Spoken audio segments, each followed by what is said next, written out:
I'm Jill Arrington, and welcome to this Week 9 NFL recap brought to you by State Farm for auto, home, life, and banking.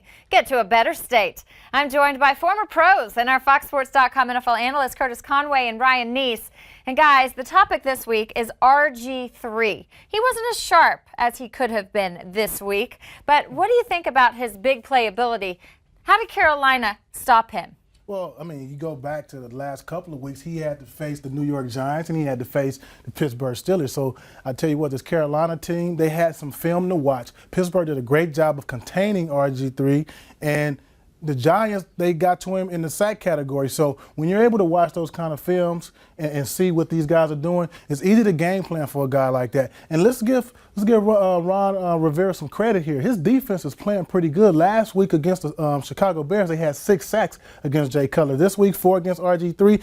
A lot of attention on Cam Newton, but the defense is coming around. It's a copycat league. Oh, if yeah. you see something that's working, you're going to shut down a dynamic player like RG3, you're going to copycat that. Absolutely. Well, he played against Cam Newton today, who's had a rough second year. He's in a bit of a sophomore slump, but what can RG3 learn from Cam?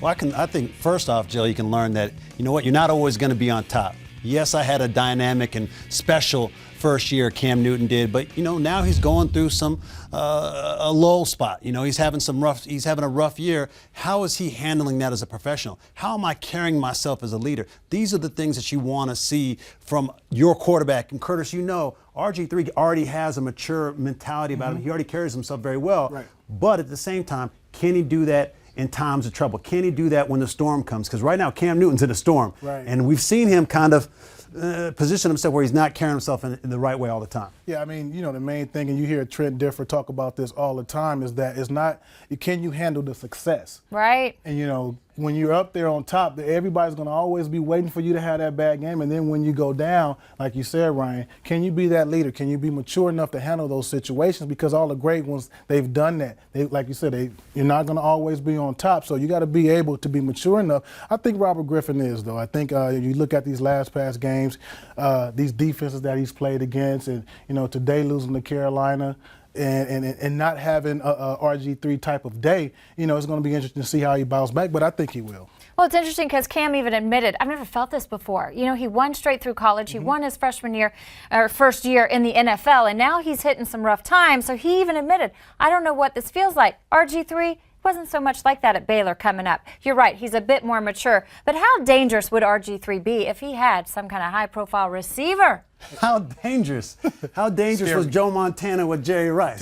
How dangerous was Troy Aikman with Michael Irvin? How dangerous is Aaron Rodgers with all of his wide receivers? How dangerous is Eli Manning with his receivers? Hey. RG3 would be unbelievable if he had some weapons. Absolutely. I mean, the guy can fly. I mean, he's surprised me with the way he's able to sit back in the pocket and throw the ball. I thought that he was going to run the ball a lot just from a learning curve. But I tell you what, this guy is the quarterback you want. Now, everybody's talking about he needs to slide and he needs to get out of bounds. I like a quarterback that can run, but like you guys said, you put some weapons with him. I actually still like my guy, Santana Moss. I mean, he can get it done as an old vet, but he does need more weapons around him. And once he gets those weapons, watch out, he's going to be even dynamic than he is now. All right, heads up, Washington. Get him some help.